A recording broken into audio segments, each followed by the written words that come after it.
samahan niyo ako na mag-asikaso sa aking anak. Ipagluluto ko siya ng kanyang pagkain. Meron diyang gulay na malunggay, kalabasa at saka carrots. Sasahugan ko lang yan ng giniling na maliit na nakalata.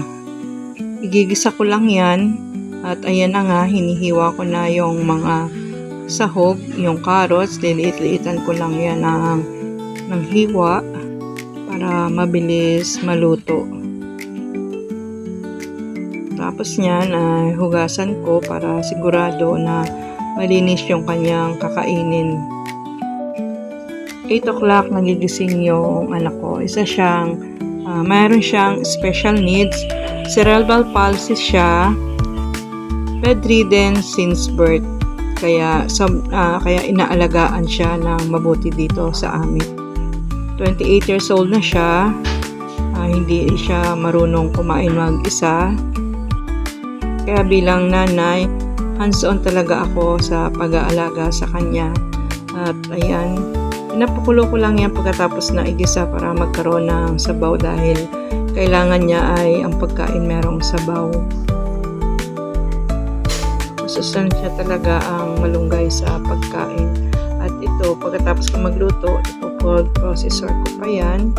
At kailangan ay durugin sapagkat hindi siya marunong ngumuya. At kapag siya ay naglulunok, madali niya malunok. Hindi kasi sila marunong ngumuya, kaya kailangan na i-food processor ang kanyang pagkain.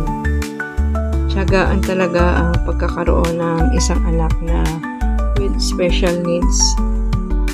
Mahabang pasyensya at yung tunay na pagmamahal ng ina.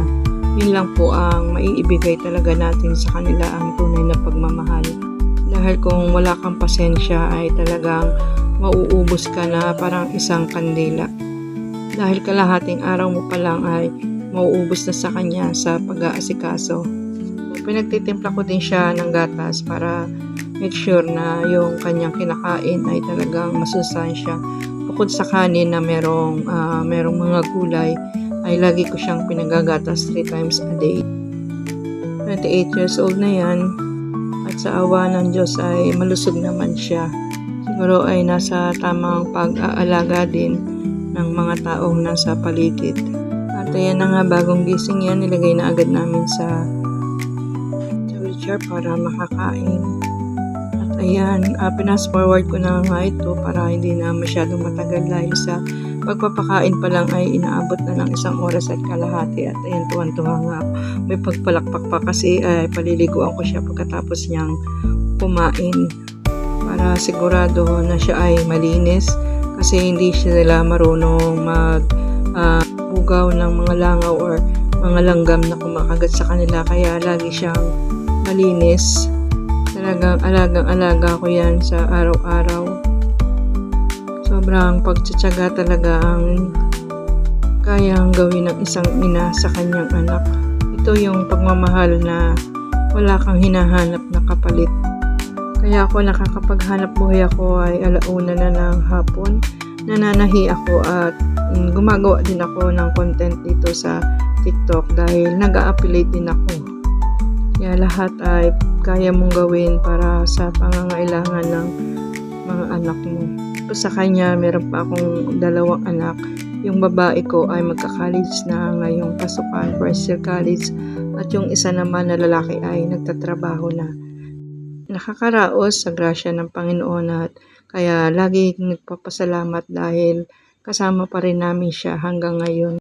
Ang tanging dasal ko lang ay bigyan pa ako ng kalusugan at kalakasan ng Panginoon Diyos upang maalagaan ko pa siya at yung kung ano man ang purpose na ibinigay niya sa akin ay ito ay matupad ko pa. At ayan na nga, binihisan ko na siya, inayos ko siya.